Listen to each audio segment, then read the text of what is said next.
Hey everybody, welcome to my WinAnyway Facebook Live today. Hey, it's been a couple of weeks and the question is important. Can you win anyway in a coronavirus crisis, the one that we're in right now? I want to take you back a week and a half to me sitting at work in a sales meeting at the Boulder Daily Camera, the newspaper that I work for now. And they were talking about new special sections and things that were coming up, and one of those sections was the upcoming March Madness section, which we were hoping our hometown Colorado Buffaloes were going to be a part of.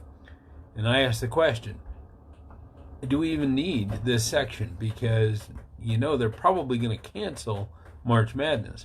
To which my boss said, well, they've announced that they're going to have it, but without any audience members. So they're going to play it, though. They're going to play it. And I'm like, okay, we'll see. And about 3 hours later, she sent an email out that said, well, Rich is saying, I told you so right now, because the contest, of course, the March Madness event was canceled completely. And that night, I went to my Toastmasters meeting and had an officers meeting, and I suggested that we consider going to all online meetings. And it was still kind of early to suggest that, but I did, and our officers said, yeah, let's do that. And I gave a presentation at my meeting that night about going online, and the members in general supported that. That night, on the way home, get the phone call from our school district saying, hey, everybody is going to be doing homeschooling starting next week. And the next day, we got a call from the church that we meet at as Toastmasters, and we suddenly had no venue. So it was a good thing we had already headed off the discussion. It is amazing what's happened in the last week and a half and how our world has changed. And you don't really need me to recap too much of it. We know where we are here in America, at least, and I think it's probably even worse worldwide from the statistics I'm seeing. But the real question isn't how bad is it? The real question is, how are we going to win anyway in this coronavirus crisis? And there are three ways that we can approach this. We can panic, we can live with anxiety, we can freak out about what's happening, we can worry ourselves to death that we're going to catch it, that we're going to die, we can worry ourselves to death that someone we know, someone we love is going to catch it and that they're going to die. And that's going to be the way some people, maybe even a lot of people, go after this. And those are the people that are getting all the toilet paper, I suppose. Of course, my family certainly has its share of toilet paper, but I got 7 people here, so we need toilet paper. The other midway section is that you can just wait, and you can hope, and you can not really do anything other than just try to preserve the status quo, even though the status quo doesn't exist anymore. And you just hope that it gets better. And, hey, at least that's not a negative thing. At least you're not panicking and contributing to the problem. But what I'm going to suggest is the third way. And, a lot of people are talking about this, but I want to be realistic about it. I don't want to be Pollyanna about this. I posted on Twitter earlier, the truth is somewhere between panic and Pollyanna, because nobody can promise the economy is going to completely rebound or that life is ever going to be the same. Nobody can promise that if you do all the right things over the next few weeks or months, that you'll be putting yourself in the perfect position to make $1 million or be more successful than you've ever been. Those promises are strictly Pollyanna promises that come from people who simply want to deny reality to a point. But I will say this, if you panic, you're going the wrong way. You're going backwards. If you do nothing, you're at least staying where you're at, and where you're at is going backwards as well. Since our entire society is going somewhat backwards, if you do nothing, you're going backwards with it. So you can make your own decision to go forward. What are the things you can do to positively impact your life, positively impact the lives of those around you? What can you do to provide solutions?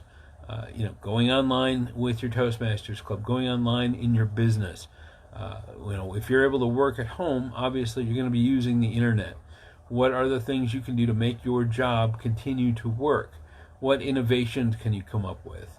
What education can you provide for yourself? Who can you study? What books can you read?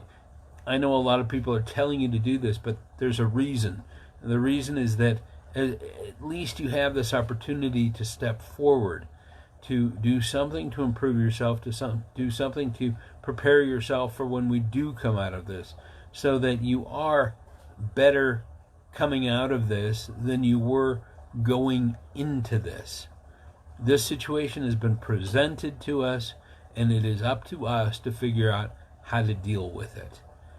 A lot of motivational speakers say this, that it's not what happens to you, it's what you do about what has happened to you. And there are a million ways to say it, and they're all true. I'm not going to guarantee you miraculous success, but I can guarantee that you control whether or not you make yourself better, and you control to a point the degree to which you make yourself better. That's how I'm going to win anyway during this crisis. I'm home with my family. My wife has come up with some answers for her job. 3 days ago, she wasn't sure if she was going to be working at the center she's at, or if she was going to be doing backup care, or if she wasn't going to have a job at all. And even in the last 24 hours, that has been up in the air. And she has found a way to, even though her center is closing, they're going to pay her for 2 weeks, and she's still going to take care of kids for her family and get paid that way. So we're going to be able to have a little bit of backup money.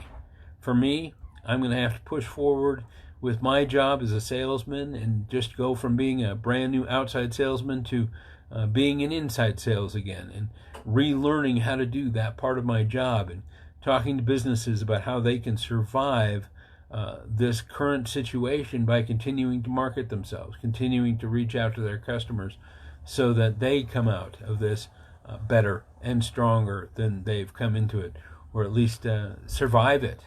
I mean, that's the big thing for a lot of businesses right now, is they're just trying to figure out how to survive.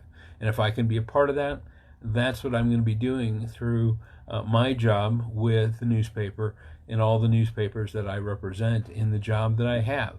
I'll also be working with speakers, with my fellow Toastmasters, with clients that I have, to help them take this time to develop their messages and move forward.